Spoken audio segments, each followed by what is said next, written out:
داسې جادوګره وړه دا زما آډر کلی وشو په ایماندارۍ سهار شوی دی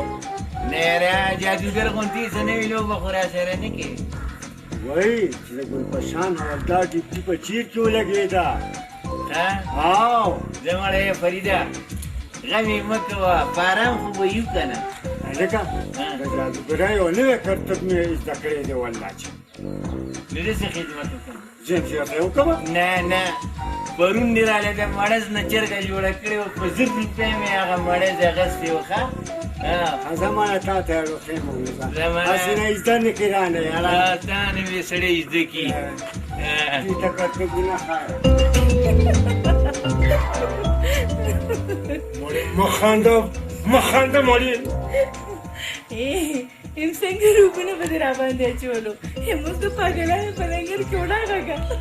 مړې دا خوله دې بند کړه که نه سړیه بند کړه خوله دې مړې نه بندومه خوله زه بیا مرزمه او شان تانېدار ته بیا مه ګورې سم شه هم نه پوهېږې ما خو سره کف لګلو زه خو ستا هر حکم منم بیا ټیک ده ماښام ته به کور کې وړه تاغږي چې پریکټس ته وشي که نه لورې موږ درکره بیا رالو مور یې ستړې مه یم چې دې کوفیانو کدوانو نه به مولا ما کله خلاصوي درته وایم څه مې ورته ما دا خبره ورته کوله که نه چې دا یې ډېر ښه کار وکړو چې دا کوفیانو او دا کدوان یې روړو که نه وایم چې د کوفي او د دې کدو د حلوا مکس سړی پخه کړي که نه یاره ډېر زبردست خوند کوي وایي زما په خپل لاس بیا دله پخه کړمه بله خو خبرې دا ده ګلپشان ته هم کینه وکړه ښه ګلپشان ته هم کینه وکړه مبارک شه دا کوم ځای کې ماماجي لورې غریبانه کورنۍ ده کوچنۍ یتیمه ده او بس غریبانه غوندې واده به وکړو ښه خبره ده مورې زیاتې په زور خرچې ته څه ضرورت دی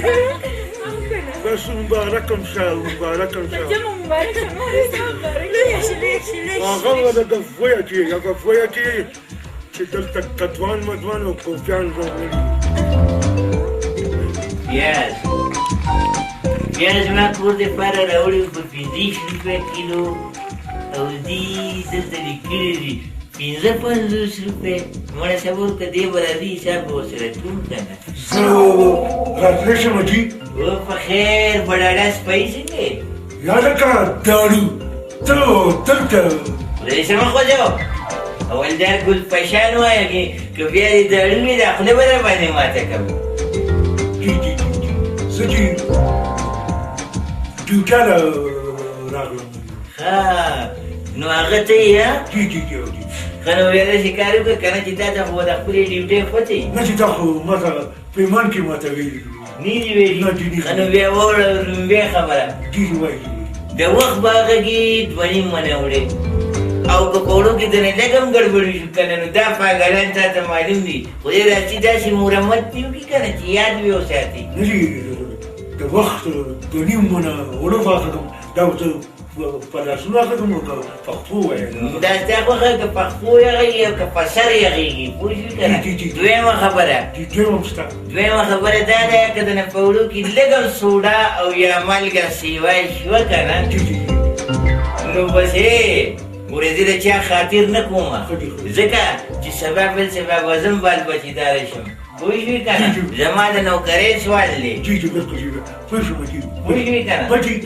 نه درېیمه خبره هم شته که نه او درېیمه خبره دا ده چې هغه ننبهي په جوډۍ دی بلکل